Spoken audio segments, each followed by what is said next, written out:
দাদা মই বহুত পঢ়োঁ কিন্তু মনতে নাথে। কিয় মনত থাকব? কাৰণ তোৰ প্ৰব্লেমটো পঢ়াত নহয়। তোৰ প্ৰব্লেমটো হ'ল কেনেকে পঢ়িছা, কোনটো পদ্ধতি দি পঢ়িছা। আমি একচুৱেলি পঢ়িবাই নাজানো। এটা ভাল মাৰ্কছ ল'বাক লাগি আমি কিমান মেক্সিমাম আমি মনত ৰাখবা পাৰোঁ, সেই পদ্ধতিগিলা আমি অৱলম্বন নকৰোঁ। আমি ইগন'ৰ কৰি দিওঁ। আমি জাষ্ট খালি পঢ়োঁ, পঢ়িলিয়ে পাই যাম, আমি হৈ যাব। নহয়, পঢ়াৰ কিছুমান টেকনিক থাকে আৰু সেই টেকনিকগিলা তই ফ'ল' কৰবাই লাগিব, তেতিয়াহে মেক্সিমাম লাভালাভ তই পাব পাৰিবি। এনেই টেবুলখনত 8 ঘণ্টা 10 ঘণ্টা বহি কি লাভ আছে, যদি তাৰ পৰা তই মেক্সিমাম এমাউণ্ট অফ জ্ঞান শিক্ষা তই আহৰণ কৰিব নোৱাৰা, হয় নে নহয়?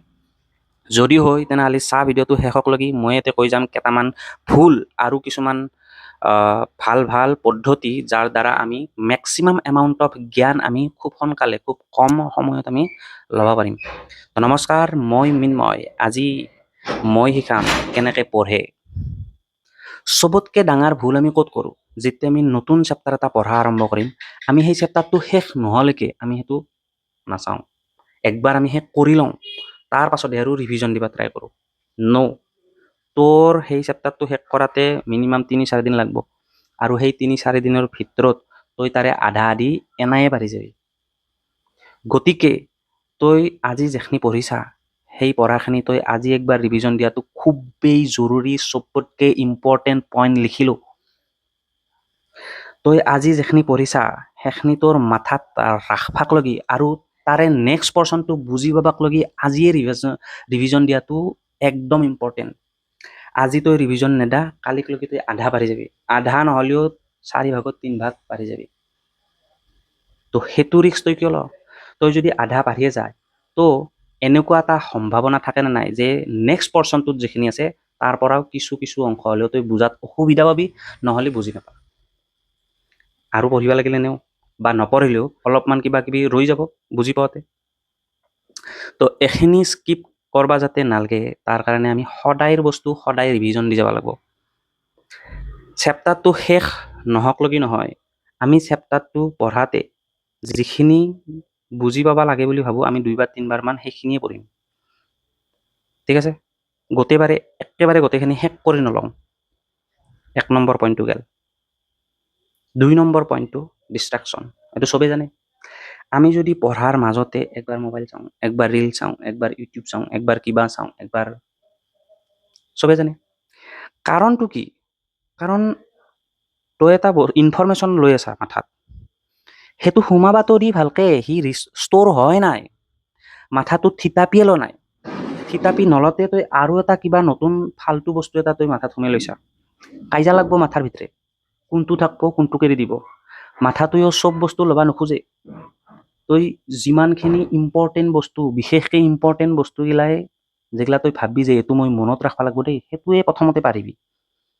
আৰু যিটো তই চবতকে ননচেন্স বস্তু, ফাল্টু বস্তু, সেইটো বস্তু তোৰ থাকি যায়। ৰিল চিল বহুত থাকি যাব, মনত থাকি যায়, একবাৰ চালে মনত থাকি যায়।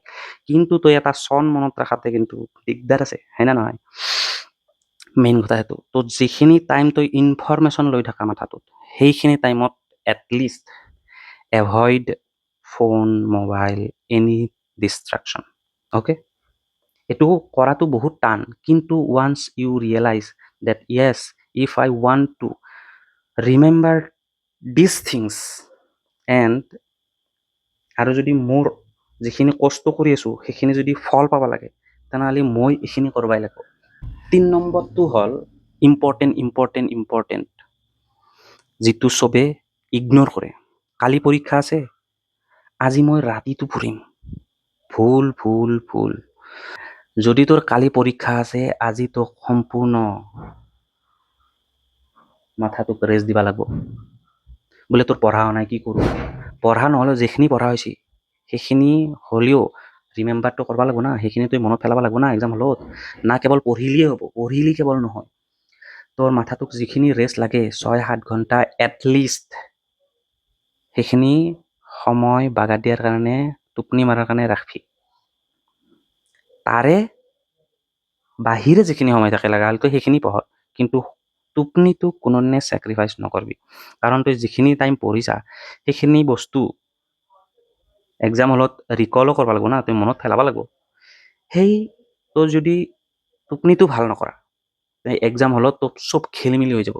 তই কিজানি পঢ়িছা কিন্তু তই ভালকে মনত নপৰিব। ভালকে মনত পৰিলেও খেলি মেলিকে মনত পৰিব। এটা কুৱেশ্যন মনত থাকিব কিন্তু দুটা নেক্সটটো কুৱেশ্যন মনত নাথাকে, মেচা হ'ব বহুতখিনি বস্তু।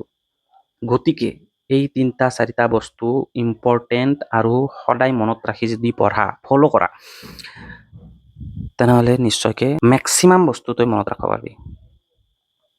তো গতিকে আমি এই কথাকেইটাৰ পৰা কি বুজিব পাৰোঁ? বেছি পঢ়াটো সমাধান নহয়, তই বেছি পঢ়িলে কাম নাই। কেনেকে পঢ়ে, সঠিক পদ্ধতি অৱলম্বন কৰি পঢ়াটোহে সমাধান। ओके, तो आज के लिए इतना ही। Bye bye.